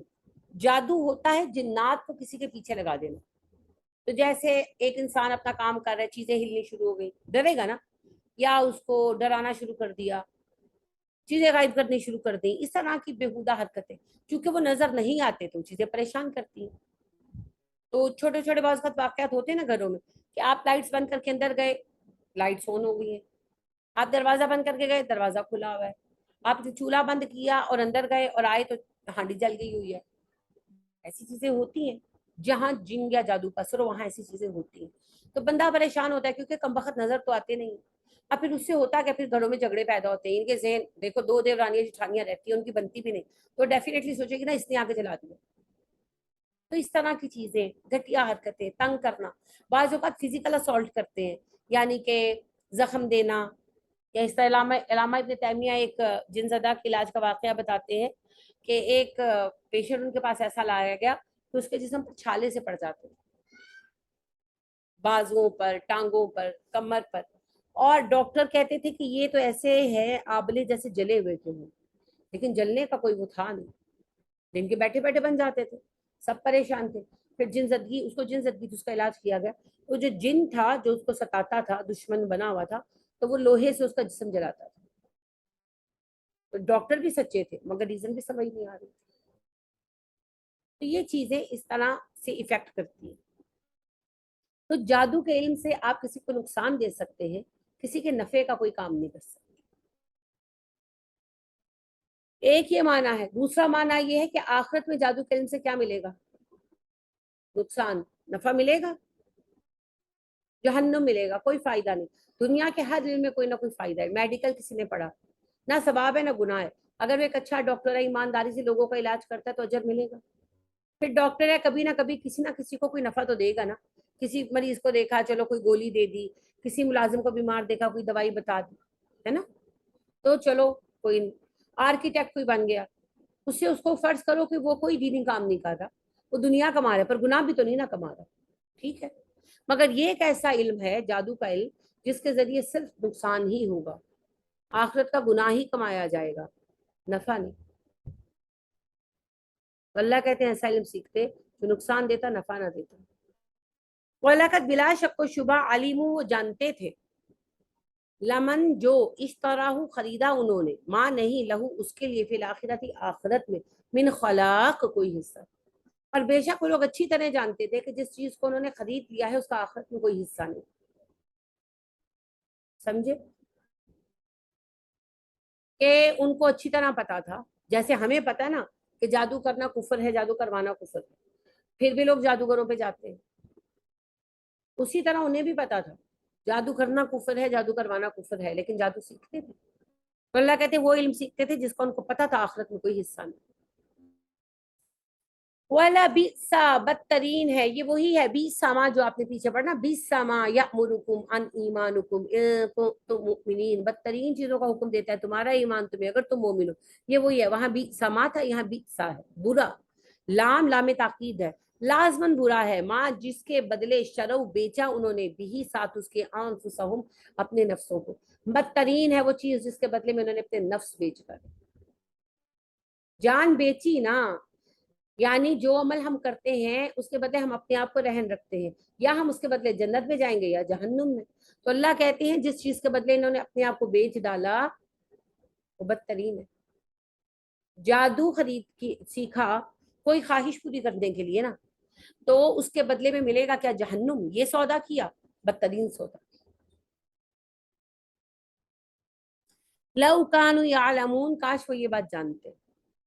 اس کا مطلب یہ نہیں کوئی بات جانتے نہیں تھے, مطلب یہ ہے یہاں پر کہ انہیں پتا تو تھا مگر کاش وہ اس پر یقین رکھتے کہ جادو سیکھنے کا نتیجہ جہنم ہے. جیسے ہمیں بھی پتا ہے مگر بلیو نہیں نہ کرتے, جاتے ہیں جادوگروں کے پاس ہمارے لوگ. آپ کو پتا ہے نبی کریم صلی اللہ علیہ وسلم نے فرمایا کہ جب دجال آئے گا نا, دجال, تو سب سے زیادہ اس کے پیچھے عورتیں فالوور بنیں گی. اور آپ صلی اللہ علیہ وسلم نے فرمایا گھر کے مرد جب گھروں سے باہر جائیں گے تو اپنی عورتوں کو رسیوں سے باندھ کر جائیں گے, کیا ہمارے پیچھے سے دجال کے پاس نہ چلیں گے. تو دجال کیا ہوگا؟ جادوگر ہوگا نا. آج بھی بابوں کے پاس سب سے زیادہ کون جاتا ہے؟ عورتیں. اور گھروں میں جھوٹ بول کر جاتی ہیں, بازار جا رہی ہیں, ماں کی طرف جا رہی ہیں اور پہنچ جاتی ہیں بابوں کے پاس. پھر وہ جب اللہ معاف کرے ریپ تک کر دیتے ہیں نا, تو پھر آ کے بتا بھی نہیں سکتی گھروں میں. پھر وہ بعض اوقات زیور چھین لیتے ہیں, کبھی کچھ. ہر بابے کا اپنا طریقہ واردات ہے, پھر اف بھی نہیں کر پاتی. کس منہ سے بتائیں؟ تو یہ جی بڑی ہی بدترین بات ہے. تو جانتے تو ہیں, مانتے نہیں. کس عورت کو نہیں پتا؟ سب کو پتا ہے. اسی معنی میں اللہ یہ کہہ رہے کہ کاش اس بات کا علم قبول کر لیتے. ولو اگر انہم, بے شک وہ آمنو ایمان لاتے, واتقوا تقوی اختیار کرتے, لمثوبۃ ثواب پاتے, من عند اللہ, اللہ کی طرف سے, خیر بہتر. بے شک اگر یہ لوگ ایمان لے آتے اور تقوی اختیار کرتے تو اللہ کی طرف سے انہیں بہترین اجر ملتا. سمجھے؟ کیا سمجھے؟ اللہ کہتے ہیں اگر یہ سلیمان علیہ السلام پر ایمان لے آتے اور تقوی اختیار کرتے, بجائے ایک دوسرے کی عورتیں تاڑنے کے, ان پر عاشق ہونے کے, تقوی اختیار کرتے, اللہ کی بری بنا کردہ باتوں سے رک جاتے, تو انہیں اللہ سے اجر ملتا, خیر ملتی. لو کانوا یعلمون, کاش وہ یہ بات جانتے. اب کیا وہ یہ بات نہیں جانتے تھے؟ جانتے تھے, جیسے آپ جانتی ہیں, میں جانتی ہوں کہ ایمان لانے والے کو اور متقی کو اللہ کے ہاں بڑا درجہ ملے گا, اور جو کفر کرے گا اور غیر تقوی والے اعمال کرے گا وہ جہنم میں جائے گا. یہ بات سب کو پتا ہے, سب کو پتا ہے, مگر کتنے لوگ تقوی اختیار کرتے ہیں, ہے نا. وہی حال ان کا تھا, پتا سب کو تھا, مانا نہیں. اسی کو اللہ کہتے ہیں لو کانوا یعلمون, کاش انہیں حق کے حق الیقین حاصل ہو جاتا نا, یہ سمجھ جاتے اس بات. تو بس جی اس آئینے میں رکھ کے اپنے آپ کو دیکھیں. کچھ ایک شعر ہے, کھول کر آنکھیں میری آئینہ گفتار میں, آنے والے دور کی دھندلی سی تصویر دیکھ. تو یہ آئینہ گفتار ہے, اس میں اب یہ دیکھنا ہے کہ ہم کتنا فٹ آتے ہیں.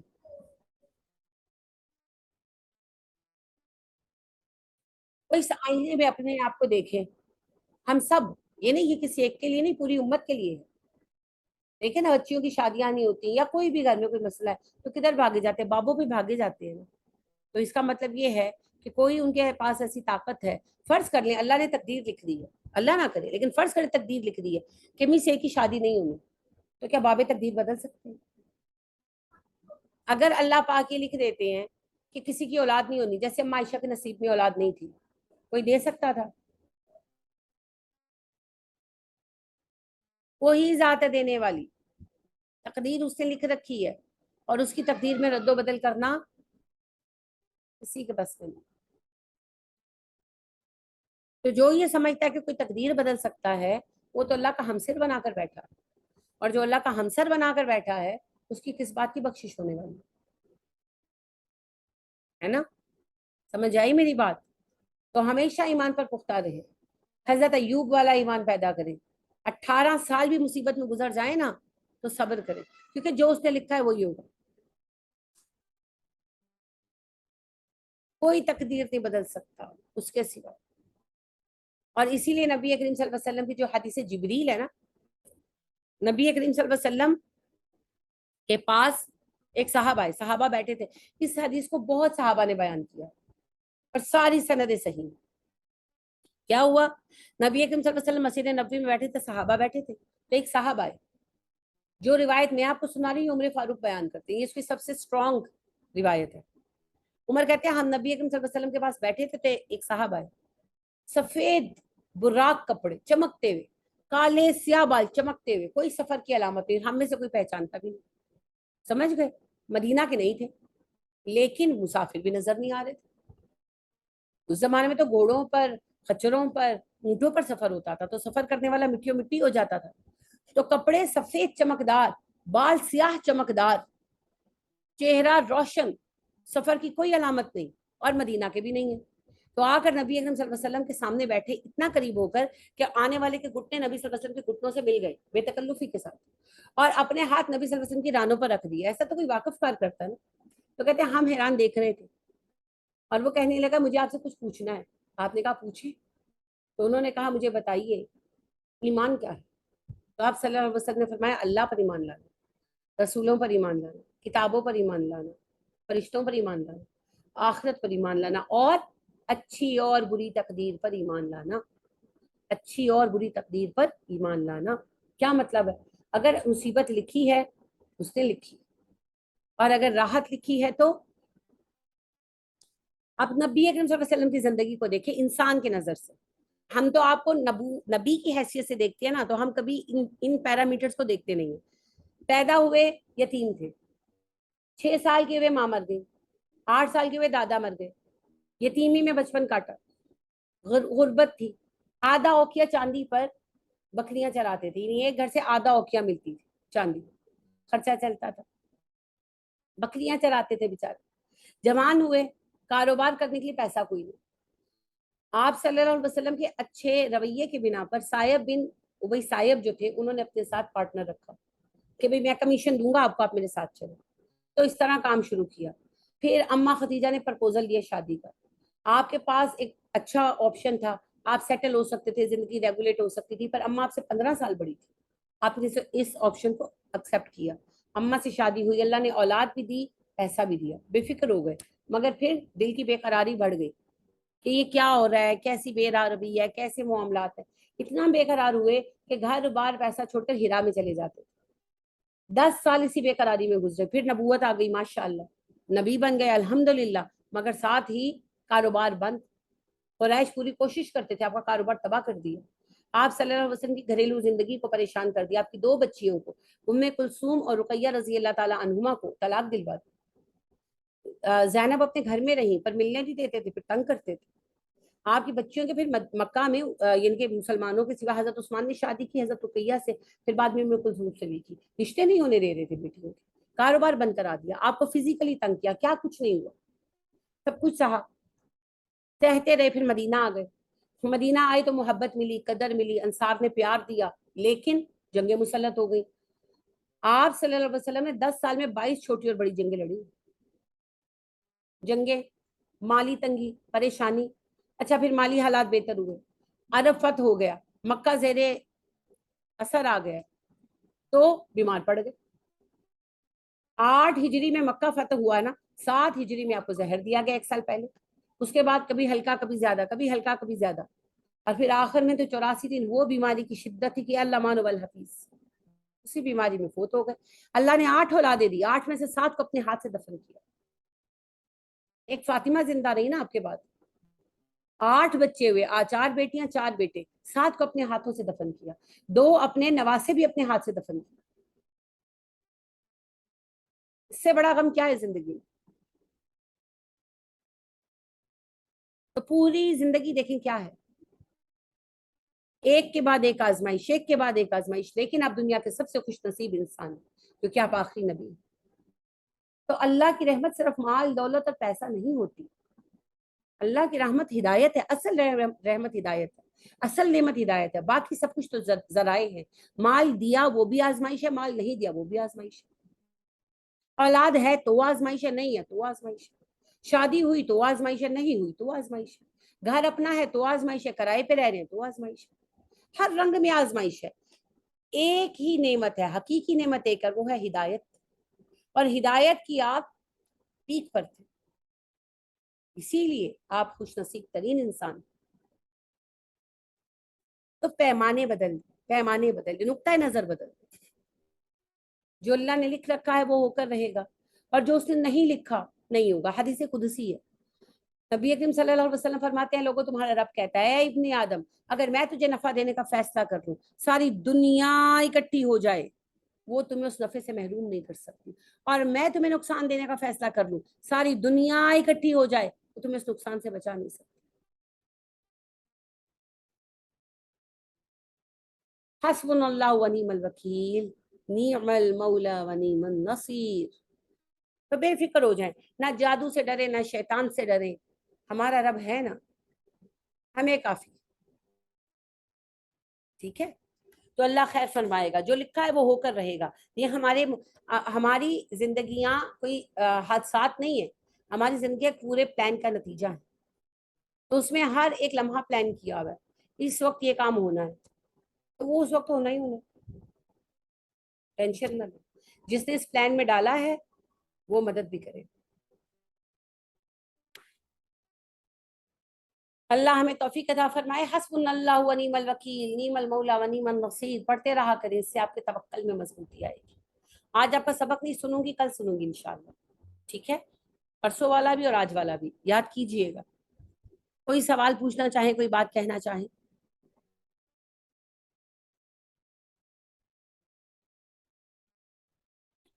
میم جو کہتا ہے کہ ہمارے پاس جادو کا سلوشن ہے, انہوں نے کچھ اسپیشلائزیشن کیا ہوتا ہے یا ویسے ہی بس کہتے ہیں؟ ایویں کہتے ہیں جی, جادو کا علاج بالکل سادہ سا ہے. میں آپ کو کہتی ہوں میں جادو ہے تو علاج کر دوں گی, کیوں؟ نبی اکرم صلی اللہ علیہ وسلم نے دعائیں بتا دی ہیں. کیا دعائیں؟ فلق, ناس, سورہ بقرہ. ٹھیک ہے, تو اگر جادو ہے تو علاج ہو جائے. باقی کوئی اسپیشل علاج نہیں ہے جو ٹوٹکے بتائیں, جو یہ 2-4 گنی چنی چیزیں ہیں. فلق اور ناس پڑھیں, کسی پر بہت شدید جادو ہے تو سورہ بقرہ پڑھیں, سورہ رحمان پڑھیں, یہ گنی چنی چیزیں ہیں. اس کے علاوہ زیادہ اثر محسوس ہو تو بیری کے پتوں سے نہانے کی ہدایت کریں. پاک صاف رہنا ضروری ہے, باوضو رہنے کا حکم دے, نماز کی پابندی کا حکم دے, خوشبو لگانے کا حکم دے. خوشبو جنات کو ایسے تکلیف دیتی ہے جیسے ہمیں بدبو دیتی ہے, شیاطین جنات کو, عام جنات کو نہیں. تو اگر آپ کہیں بدبو دیکھیں گے تو بھاگیں گے نا وہاں سے, تو اسی طرح وہ پھر خوشبو سے بھاگتے ہیں. تو لہٰذا خوشبو ضرور لگانی چاہیے. گندگی شیاطین کو بہت پسند ہے اور پاکی سے وہ بھاگتے ہیں. باوضو بندے پر تو شیاطین آ ہی نہیں سکتے, تو اسی لیے پھر باوضو رہنے کا حکم. پھر نماز, نبی اکرم صلی اللہ علیہ وسلم نے کہا ایک نماز دوسری نماز تک حفاظت کا ذریعہ ہے. تو جس نے فجر پڑھی وہ ظہر تک حفاظت میں, جس نے ظہر پڑھی وہ عصر تک حفاظت میں. تو نمازوں کی پابندی. اس کے علاوہ صدقہ دینا بلاؤں کو ٹالتا ہے. ذکر کرتے رہنا. اب جب ہم قرآن پڑھ رہے ہیں, یہاں فرشتے موجود ہیں کتنے, زمین سے آسمان تک موجود ہے, کوئی شیطان آ سکتا ہے؟ جب ہم ذکر کرتے ہیں فرشتے آ جاتے ہیں. کوئی بھی ذکر, سبحان اللہ کہا, ایک فرشتہ آئے, پھر کہا اور آئے, فرشتے جمع ہو گئے. اب میرے ارد گرد دور تک فرشتے ہیں تو جن کہاں سے آئیں گے, ہے نا؟ اگر میرے ارد گرد 3-4 لائنز کھڑی ہوں محافظوں کی, تو ٹیررسٹ کہاں سے آئے گا؟ نہیں آ سکتا نا.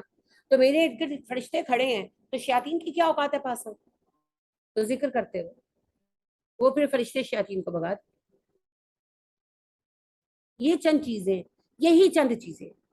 ہاں یہ تھوڑا سا دیکھنا پڑتا ہے, یہ تھوڑا سا اگر کسی کو فرق نہیں پڑ رہا تو کسی اچھے ایمان والے عالم سے مل لینے میں حرج نہیں ہے. جیسے ہوتا ہے نا دوائیں کی کیپیسٹی سیٹ کر دیتے ہیں ڈاکٹرز, وہی بات ہوتی ہے کہ وہ کہتے ہیں اچھا اس کو فرق نہیں پڑا, چلو ساتھ ہی چیز ایڈ کر لو. یعنی کہ جیسے فلق اور ناس پڑھ رہے ہیں مگر وقتی فرق پڑا ہے, پراپر نہیں پڑا, ایڈ کرے گا اچھا سورہ بقرہ ایڈ کر لو. اس طرح کی چند چیزیں تھوڑی ایڈ کرا دیتے. تو یہ ہے, باقی کوئی علیحدہ طریقے نہیں ہے. ابھی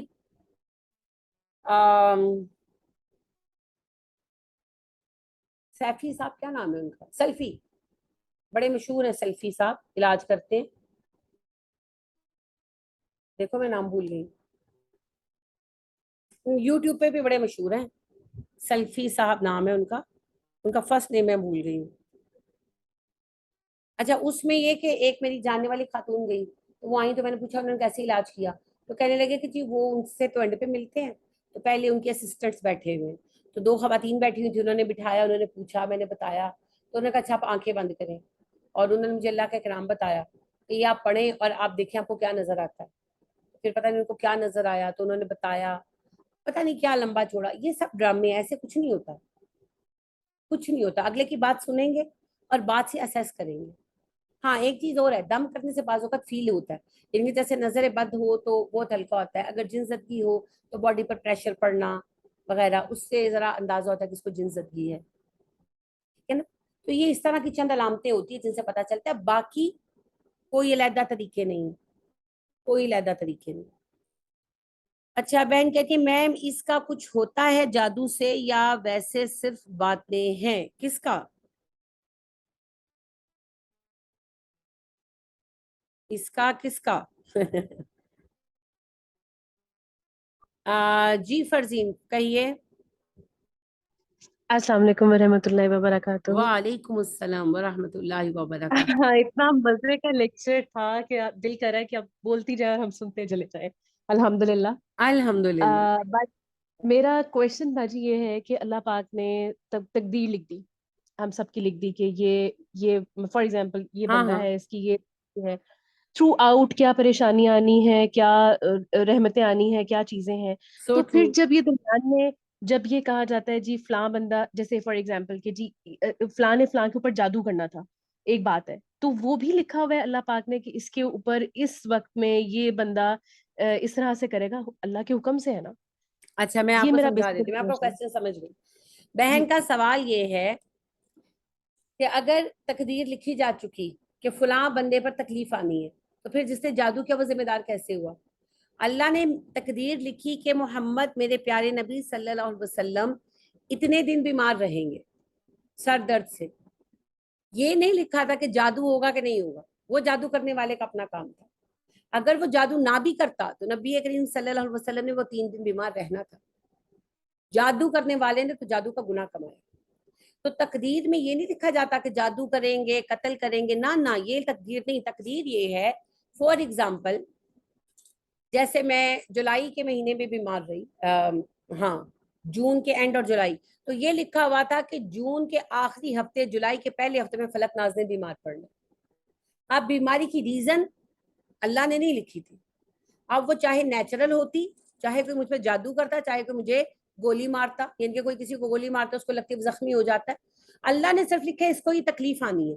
اب اس تکلیف کی ریزن نیچرل ہے, کسی پر گناہ نہیں, اور کوئی اس کا سبب بنتا ہے تو وہ پھر گنہگار ہے. ایک بات یاد رکھیں, اللہ تو صرف خیر لکھتے ہیں, اللہ شر نہیں لکھتے. ہاں یہ لکھا جا چکا ہے کہ اس کی آزمائش کس سے ہوگی. ہم سب کی آزمائش لکھی جا چکی ہے, مال سے آزمائش ہوگی. جیسے میرے رب نے یہ لکھ رکھا تھا کہ اگست کے مہینے میں, جولائی اگست کے مہینے میں فلک ناز سیلاب زدگان کے لیے مال جمع کرے گی. اب وہ مال جا کر میں خرچ کر لوں یا میں کھا جاؤں, یہ نہیں اللہ نے لکھا, وہ میرا فیل ہے. تو جو میرے پاس مال آ رہا ہے میں اسے کھاتی ہوں کہ لگاتی ہوں, ٹھیک ہے نا. اللہ نے لکھ رکھا ہے کہ اگست کے مہینے میں عمران خان اتنا پیسہ جمع کر لیں گے. اب وہ عمران خان کھاتے ہیں یہ لگاتے ہیں, یہ نہیں لکھا اللہ نے, وہ عمران خان سب کا فیل ہے. تو اللہ نے مین پروگرام ہمارے ڈیسائیڈ کر دیے ہیں, ان پروگرامز کا نتیجہ کیا نکالتے ہیں ہم, یا ان کی ریزنز کیا بنتی ہیں, یہ ہمارے اپنے اعمال ہیں, ٹھیک ہے, اسی کا حساب ہو. کسی کے لیے فرض کریں بیماری لکھی ہے اور اس کو کسی نے زہر دے دیا, جیسے نبی صلی اللہ علیہ وسلم کو زہر دیا گیا, کسی اور کی کیا بات. آپ کے لیے لکھا تھا کہ آپ صلی اللہ علیہ وسلم آخری 3 سال بیمار رہیں گے, لیکن یہ نہیں لکھا تھا کہ زہر دیے جانے سے ہی بیمار ہوں گے. یہ زہر دینے والوں کا ذاتی فیل تھا, وہ زہر نہ بھی دیتے آپ نے بیمار ہونا ہی تھا. یہ ہے تقدیر, ٹھیک ہے. یہ بھی جی, کوئی اور سوال؟ باجی میرا ہی یہاں پہ ایک کویشچن ہے اگین کہ ہم یہ کہتے ہیں کہ یہ مجھے آپ کی آواز نہیں آ رہی. اب آ رہی ہے باجی؟ جی آ رہی ہے. جی میرا یہیں پہ ایک اور کوشچن یہ ہے کہ جب یہ کہا جاتا ہے کہ آپ صدقہ دیں, صدقہ آپ کی بلا کو ٹال دیتا ہے. اگین سیکنڈ کوشچن اس سے لنک میں کر رہی ہوں ہاں کہ وہ کون سی ہم بلاؤں کی بات, مطلب فار ایگزامپل بیماری کو جی آپ کی ختم کر دے گا صدقہ, تو جب اللہ پاک نے لکھ دیا کہ اس بندے نے یہاں سے لے کے یہاں تک بیمار رہنا ہے, تو وہ جو ہم صدقہ کریں گے وہ کس طرح؟ جی